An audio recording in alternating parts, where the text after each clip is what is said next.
Dear student, इस question को देखिए। ये क्वेश्चन बहुत ही ज़्यादा सिंपल है और आ रखा है सैम्पल पेपर का क्वेश्चन है, ठीक है। तो इसमें बहुत ही सिंपल सी बात है बच्चों।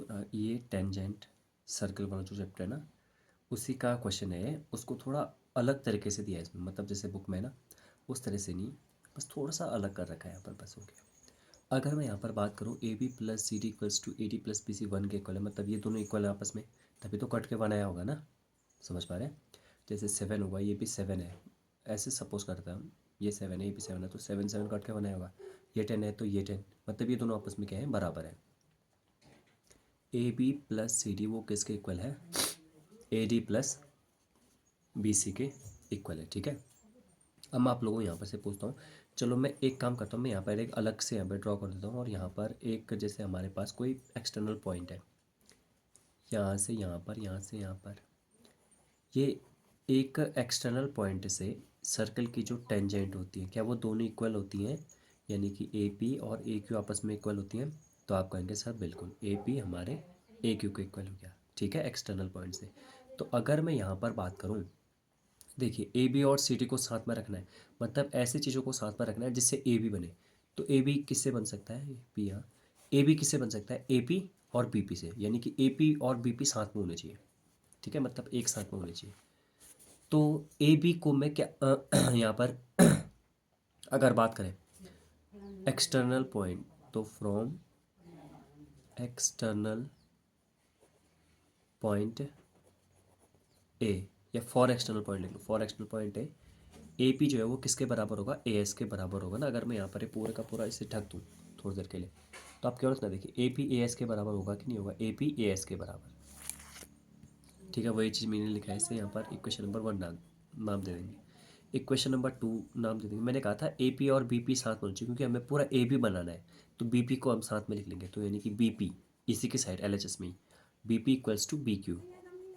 सिमिलरली अगर आप लोग देखेंगे तो ऐसे ही हम लोग क्या करेंगे, ए पी तो साथ हो गया, अब सी डी वाला साथ बचे हमें, तो C R equals to D R, ऐसा हम लिख सकते हैं। और हम क्या लिख सकते हैं, D R equals to D S.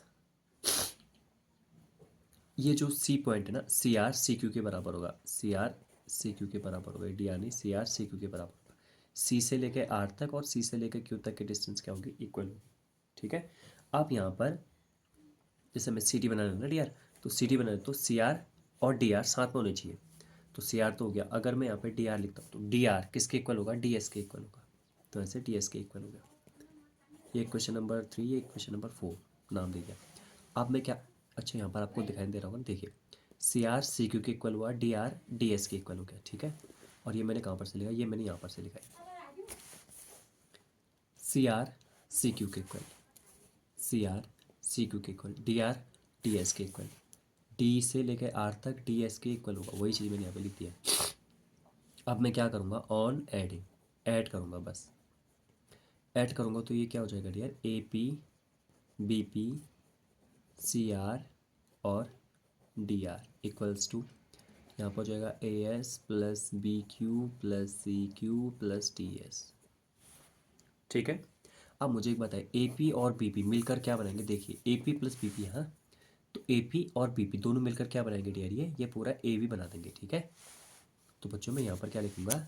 A B, ठीक। सी आर और डी आर, अगर मैं यहाँ पर देखता हूँ तो ये रहा सी आर और ये रहा डी आर, दोनों मिलकर क्या बना देंगे? C D. तो A B plus C D equals to B Q और सी क्यू आपस में मिलकर क्या बनेंगे? बी क्यू और सी क्यू। देखिए क्योंकि ए एस और बी क्यू लिखा हुआ है ना यहाँ पर, तो ए एस और बी क्यू तो साथ में मिलकर कुछ बना नहीं रहे हैं। देखो ए एस यहाँ बी क्यू है तो मिलकर कुछ बना रहे हैं, बट सी क्यू और बी क्यू आपस में मिलकर बना रहे हैं B Q C Q, B Q C Q, तो पूरा मिला के क्या हो जाएगा? B C. अब क्या बच गया? अब अगर यहाँ पर मैं देखूँगा तो ये दोनों तो यूज़ हो गया ना, ए एस और डी एस बचा है, ए एस और डी एस बचा है, तो यहाँ पर देंगे ए एस और डी एस, ए एस और डी एस आपस में मिलकर पूरा क्या बनाएंगे? A D. तो ये लिख दिया मैंने यहाँ पर, ए एस और डी एस मिलकर क्या बनाएंगे? ए डी बनाएंगे। इसको साथ में से लिख भी सकते हैं, ठीक है। अब मैं यहाँ पर एक काम करता हूँ यार, दोनों आपस में इक्वल है ना, तो A B plus C D upon B C plus A D, इसकी वैल्यू कितनी आ रही है? 1 आ रही है, और यही मुझे यहाँ पे प्रूफ करना था, ठीक है। जो प्रूफ करना था वो मैं आपको दिखाता हूँ, A B plus C D upon A D plus B C equals to 1, और वही चीज़ मैंने यहाँ पर प्रूफ कर लिया, PROVET। ठीक है, आई होप कि ये वाला क्वेश्चन आपको अच्छे समझ में आया होगा। एक बार आप खुद ही करने की कोशिश करना, बहुत ईजी सा क्वेश्चन है। मैंने इसमें टेंजेंट का कॉन्सेप्ट लगाया, टेंजेंट के कॉन्सेप्ट से फिर मैंने इक्वल किया और इक्वल करके मेरा आंसर आ गया। ठीक है, 3 मार्क्स का क्वेश्चन था, सैम्पल पेपर का क्वेश्चन। मिलते हैं आप नेक्स्ट वाली वीडियो में।